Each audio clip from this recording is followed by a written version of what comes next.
ada komplain dari pihak pengacara tersangka. Tapi kalau ragu-ragu, kenapa harus ditahan? Yang juga jadi sorotan di Kompas Petang, Saudara, Polda Nusa Tenggara Barat menahan Bribtu Rizka Sintiani usai ditetapkan sebagai tersangka dalam kasus kematian suaminya sendiri, yaitu Brigadir Esko Fascarelli.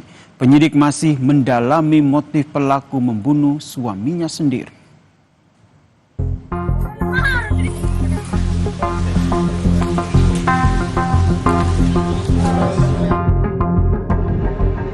Kasus tewasnya Brigadir Esko Fascarelli, anggota Polsek Sekotong, Lombok Barat, menguak fakta mencengangkan publik usai polisi menetapkan istri korban, Bribtu Rizka Sintiani, sebagai tersangka. Psikolog forensik menilai motif pembunuhan menyangkut emosional dan diduga ada keterlibatan pihak lain.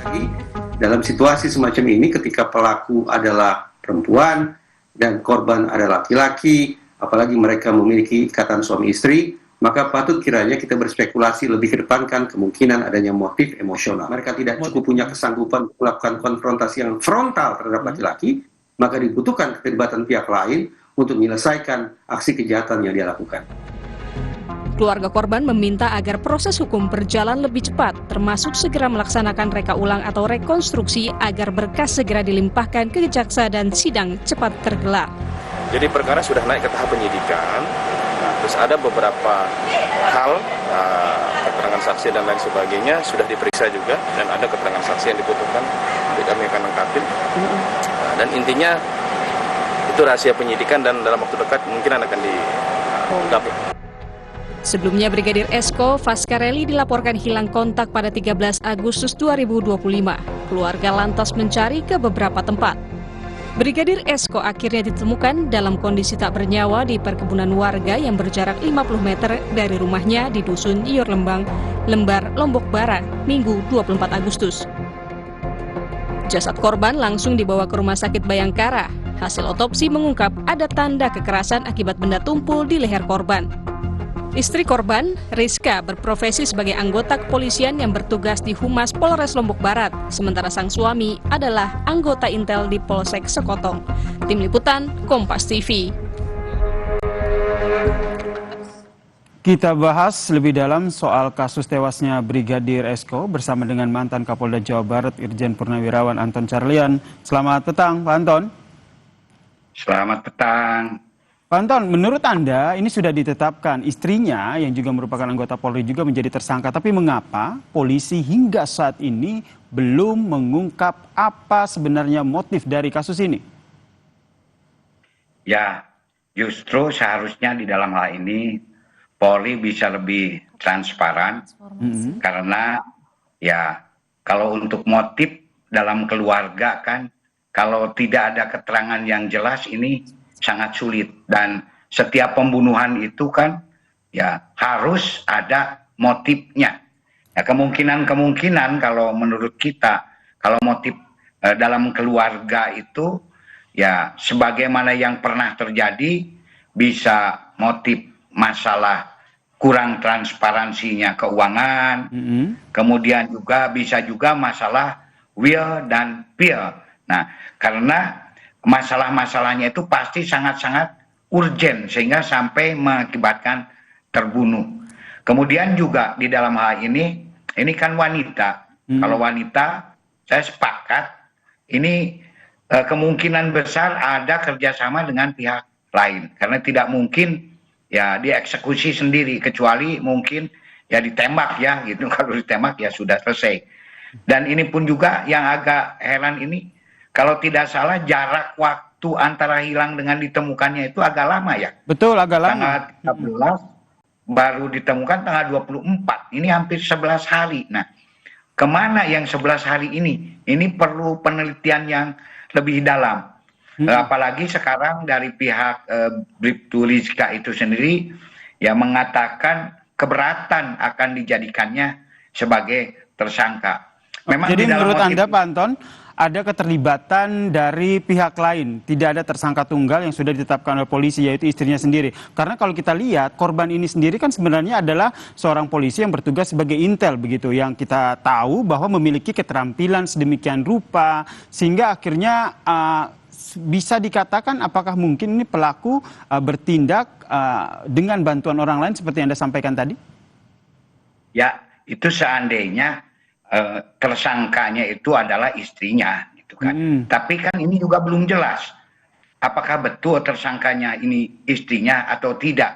Nah, karena adanya keberatan-keberatan dan masalah apakah dia punya keahlian atau tidak dalam kondisi yang lengah, ya tetap saja bisa terjadi sehebat apapun juga. Jadi ya walaupun memang kita ahli bela diri saja, tapi dalam titik yang lemah kita bisa saja, apalagi sampai dikeroyok oleh beberapa orang. Ini kan sangat memungkinkan.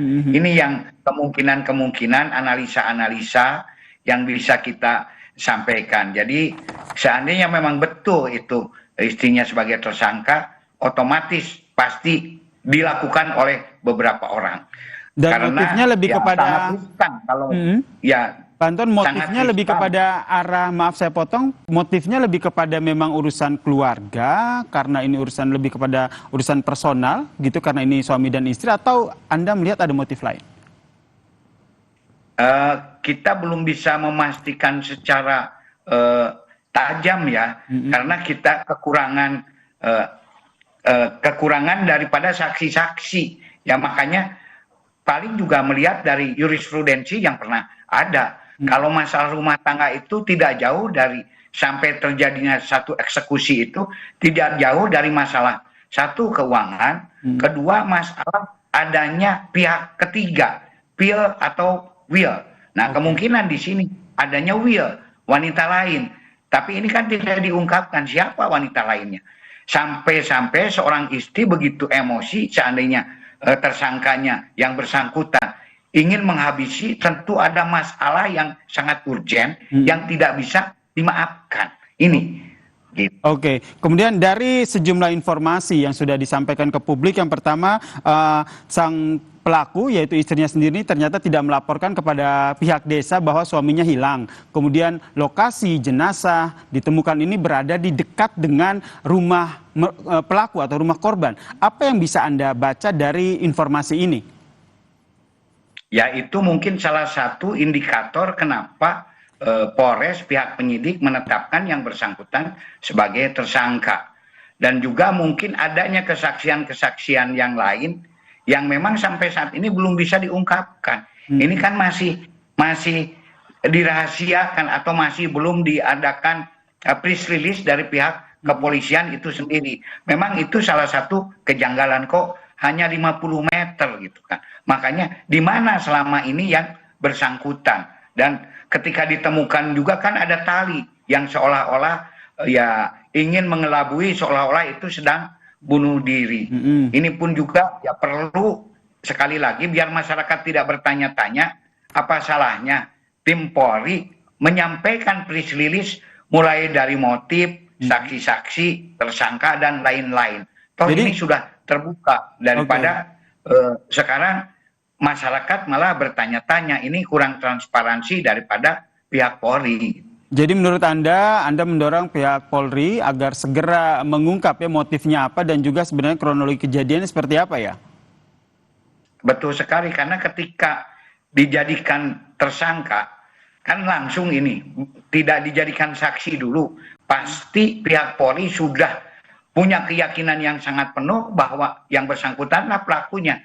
Tapi seandainya masih kira-kira seperti kasus Subang, kan justru tersangkanya itu suaminya dijadikan saksi dulu di dalam pemeriksaan. Tetapi ini langsung saja dijadikan tersangka, bahkan sekarang sudah ditahan. Ini mengindikasikan sudah ada bukti yang sangat kuat, baik saksi, barang bukti maupun motif-motif daripada pembunuhan ini sendiri. Hanya tinggal press release saja. Nah, itu yang masih kita nantikan ya. Juga ada kemungkinan juga kenapa belum diumumkan, ada tersangka lain yang belum tertangkap. Itu kemungkinan. Karena ya tidak menutup kemungkinan bukan sendiri gitu. Oke, ini yang masih kita nantikan press release-nya apa. Tapi menurut Anda sendiri, apakah faktor korban yang juga merupakan anggota Polri ini jadi salah satu pertimbangan kenapa akhirnya Polri ataupun pihak penyidik ini berhati-hati dalam mengungkap motif dari kasus ini?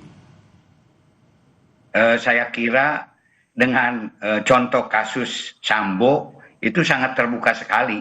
Karena ketika polisi melakukan suatu tindak pidana, maka yang berlaku adalah selain hukum internal yaitu disiplin dan etik, juga berlaku hukum sipil yaitu hukum pidana. Nah, kalau pembunuhan ini kan lebih menyangkut kepada ranah hukum sipil, hukum pidana. Jadi ya harus ya diungkap secara transparan sehingga bisa lebih jelas. Oke, sekali lagi yang saya tanyakan ke Pak Anton, jadi kenapa akhirnya Polda NTB ini masih belum juga mengungkap motif dari kasus ini?